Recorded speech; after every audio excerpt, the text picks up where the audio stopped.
थोड़ी बहुत सांस है और तुम इसे दफना दोगे तो ये घर जाते ही मर जाएगा। बच्चा ख़त्म हो जाए, तेरी ज़िंदगी सुधर जाएगी, वही लोग इसकी तारीफ़ करके जाएं। मैंने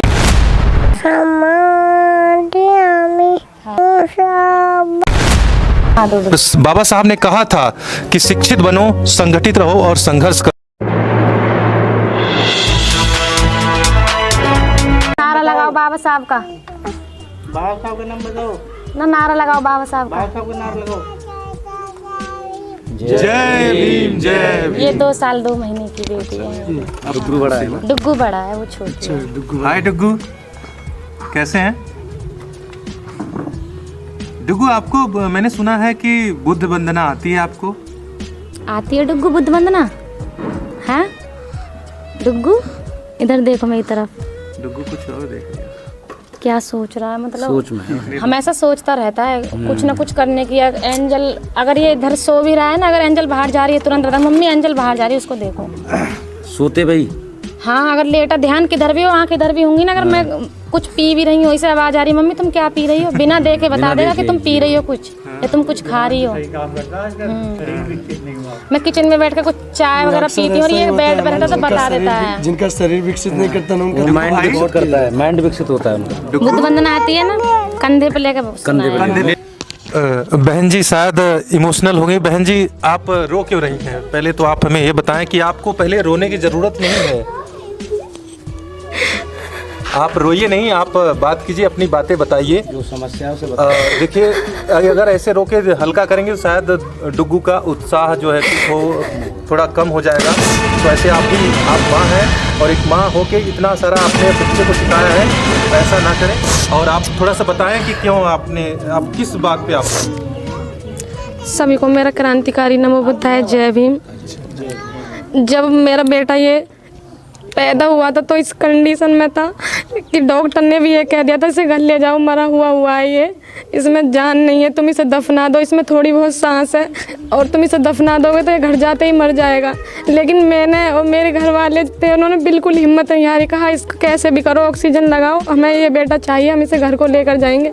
तो इसके लिए मैंने क्या क्या बात नहीं, बहुत से लोग आके घर पे मुझे ये बोल के जाते थे इससे तो ये मर जाए तो अच्छा है, तेरी ज़िंदगी ख़राब है, इसकी भी ज़िंदगी ख़राब है। मैंने लेकिन हिम्मत नहीं हारी, मैंने सोच लिया, ठान लिया अपने मन में कि मुझे अपने बच्चे को ऐसा बनाना है कि जो लोग मुझे आज ये बोल के जाते हैं ना कि तेरा बच्चा ख़त्म हो जाए, तेरी ज़िंदगी सुधर जाएगी, वही लोग इसकी तारीफ़ करके जाएं। मैंने ये ठान लिया था अपने मन में, अपने बच्चे को ऐसे बनाना है कि सभी मुझ पे गर्व करें, मेरे बच्चे पे गर्व करें। और मैं जितने भी लोग मुझे सुन रहे हैं वीडियो के माध्यम से या कैसे भी, मैं सभी माता और बहनों से हाथ जोड़ कर रिक्वेस्ट करूँगी कि अपने बच्चों को चाहे एक रोटी कम खाएं लेकिन अपने बच्चों को ज़रूर पढ़ाएं, क्योंकि शिक्षा वो शेरनी का दूध है, जो पिएगा वही दहाड़ेगा।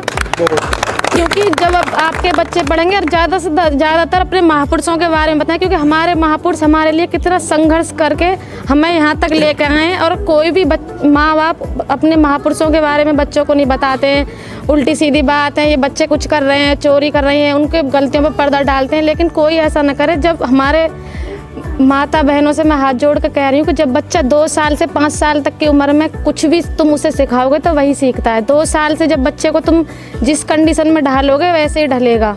तो जब आपका बच्चा 2 साल का होता है तभी से आप उसे बताना चालू करें कि उसको ABCD, A for Apple. School जाने से पहले, अभी मेरा बच्चा आज तक भी स्कूल नहीं देखा इसने कि स्कूल होता क्या है, कैसा है, क्या होता है उसमें। लेकिन स्कूल की जो स्कूल में पढ़ाई नहीं होती होगी वो इसको सारी कुछ पढ़ाई पता है, क्योंकि मैं इसे पढ़ाती हूँ। मुझे इसके लिए नींद नहीं आती, मैं 24 घंटे में मुश्किल से 3 या 4 घंटे सोती हूँ। 4 घंटे भी बहुत ज़्यादा कह दिया मैंने, मुश्किल से 3-2.5 घंटे सोती हूँ मैं अपने बच्चों के लिए।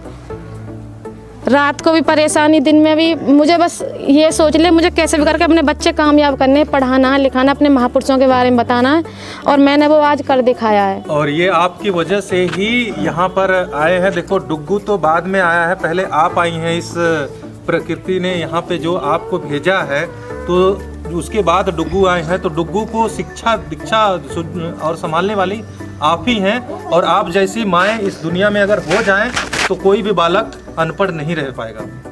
तो ये सभी के लिए मैसेज है। और बुद्ध वंदना सुनाओ। बाबा साहब ने कहा था कि किसी भी तरह देखो शिक्षा को तो शिक्षित तो बन पा रहे हैं मगर संगठित नहीं हो पाते कहीं ना कहीं। और संगठित नहीं हो पाने का कारण है कि एक दूसरे लोगों के साथ एक दूसरे की टांगें खींचने की ज़्यादातर लोग कोशिश करते हैं। मगर अपने समाज में कई हमारे जितने भी यहाँ पे महापुरुष लोग आए हुए हैं ये काफ़ी समझदार हैं और में अपने समाज के लिए जागरूक हैं और ऐसे ही लोगों की हमें समाज में ज़रूरत है। जैसा कि हमारे आकाश भाई, आकाश नाम है आपका? हाँ, आकाश। आकाश मिर्ज़ापुरी भाई भी हैं और इनके साथ भी काफ़ी सारे लोग आए हुए हैं साथ में। और हमने सिर्फ हम बच्चे का अभी देखो इनकी मम्मी परेशान होते हुए थे, शायद कई बार हमें इनकी मम्मी से हमारी बात होती रही कि बच्चे का हाल चाल कैसा है कैसा नहीं है। मगर इनकी मम्मी ने बताया कि बहुत सारे लोग कोशिश किए कि एम्स में अपॉइंटमेंट मिल जाए मगर नहीं मिल रहे। आपसे शायद पैसे की भी डिमांड करे थे लोग? हाँ जी सर, 3000 रुपये मांगे थे मुझसे अपॉइंटमेंट दिलवाने के। और मैंने कैसे दिलवाया आपको? बिना पैसे के, निःशुल्क एकदम। और हमने कभी आपसे कुछ कहा वैसे इसके बारे में? नहीं सर, कभी। तो देखिए समाज के लिए हम अपनी बढ़ाई तो नहीं करते, हम अपने समाज के लिए कहीं भी जाने के लिए हमेशा अपना पैसा लगाकर, अभी हम ना किसी पार्टी से जुड़े हैं ना किसी संस्था से, हम जो भी कमाते हैं अपने आधा पैसा हम अपने समाज के लोगों पे लगाते हैं। तो ऐसा अगर आप लोगों के पास पैसा नहीं है तो आप लोग कम से कम साथ में खड़े हो सकते हो। अगर जो आदमी काम कर रहा है उसके साथ अगर कंधा से कंधा मिलाकर आप लोग चलेंगे तो उससे हमारे समाज में काफ़ी ज़्यादा बदलाव होगा। आप कुछ कहना चाहेंगे सर? बोलो आकाश भाई। भगवतो अरहतो सम्मा सम्बुद्धस्स बुद्धं शरणं गच्छामि धम्मं शरणं गच्छामि संघं शरणं गच्छामि। पंचशील सुनाओ बेटा। पंचशील सुनाओ बाबू। पातानि पताबे नरि सिक्खापदं समादियामि अदिन्नदाना मेघमरि खापदं समादियामि मुसावाद मेघमरि सिक्खापदं समादियामि। डुग्गू चलो, बहुत डुग्गू के लिए तालियां एक बार। डुग्गू का। डुग्गू बाबा साहब के बारे में मैंने सुना है, आप बाबा साहब के बारे में भी जानते हैं? सुनाना बाबा साहब के बारे में थोड़ा। जन्म तिथि कब है बाबा साहब की? 14 अप्रैल 1891। और बाबा साहब जी की मम्मी जी का क्या नाम था? भीमाबाई। और उनके पापा जी का? रामजीराव। हाँ, ये बताओ बाबा साहब जी ने क्या लिखा था? संविधान। हाँ, बाबा साहब जी कहाँ पे रहते थे? MP के मालगांव में। और बाबा साहब जी के पास कितनी डिग्रियाँ थी? हैं? डिग्री कितनी थी उनके पास? 32। कितनी भाषाओं का ज्ञान था बाबा साहब को? है? कितनी भाषाओं का ज्ञान था? भाषाओं का।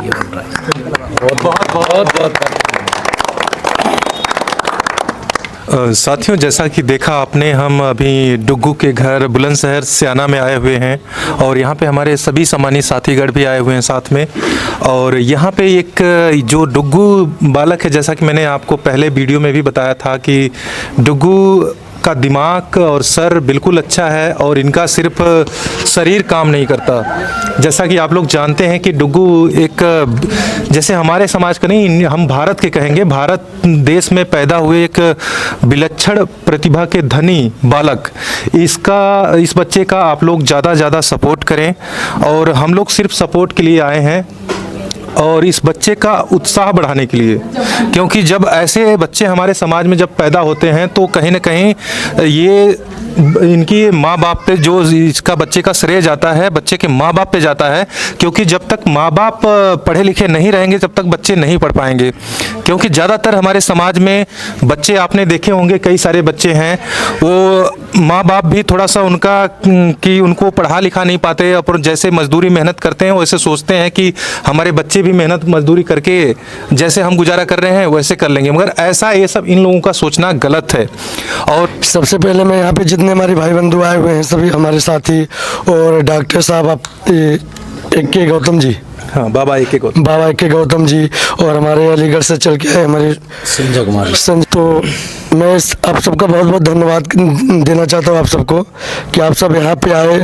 और मैं जैसे कि पहले भी इनसे बात विचार हमारा होता रहता है, डुग्गू का हालत देख के हम लोगों ने सोचा कि एक बार हमारे समाज के नहीं पूरे भारत का एक बेहद मात्र 3 साल का बच्चा, छोटा बच्चा है, अभी बस बता दूं यहाँ पे इतने लोग हैं जिनको जो चीज़ें नहीं आती उस बच्चे को आता है, मैंने देखा है।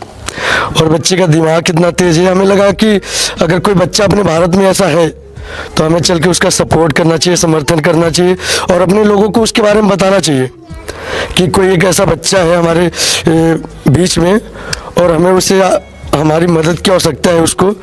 तो यहाँ पे मैं आया, यहाँ पे हमारे जो कि डॉक्टर साहब भी आए, हमें बाद में पता चला कि ये भी आ रहे हैं, तो मैं सबसे पहले इनका बहुत बहुत धन्यवाद करता हूँ क्योंकि हमने वीडियो के माध्यम से भी पहले भी देखा है, इन्होंने इस बच्चे के लिए बहुत कुछ किया है और इस बच्चे का पहले से हालत भी सुधर गई है, इन्होंने अपॉइंटमेंट वगैरह भी दिलाया है।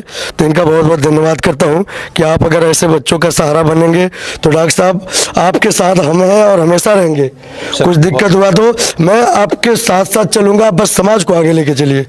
देखिए, मैं बता देना चाहता हूं कि मैं बाबा साहब का रोल भी करता हूं और मुझे बाबा साहब का रोल तो ऐसे ही एक स्टेडियम में गया था घूमने, तो वहाँ पे एक डायरेक्टर थे किसी फिल्म के, तो वो हमें देखे तो ऐसे ही गया था इसी ड्रेस में, तो अभी तक तो हमें दूसरा ड्रेस मिला है वहाँ के लिए, बाबा साहब का सेम गेटअप अपनाने के लिए। बाकी सारा काम तो वही लोग करते हैं। बस जब से बाबा साहब का रोल मिला तब से मैं इतना पढ़ने लगा हूँ कि मुझे रात को नींद भी नहीं आती, सिर्फ अपने समाज के लिए। और बाबा साहब ने कहा था अगर मैं सो गया तो मेरा समाज शायद सो जाए।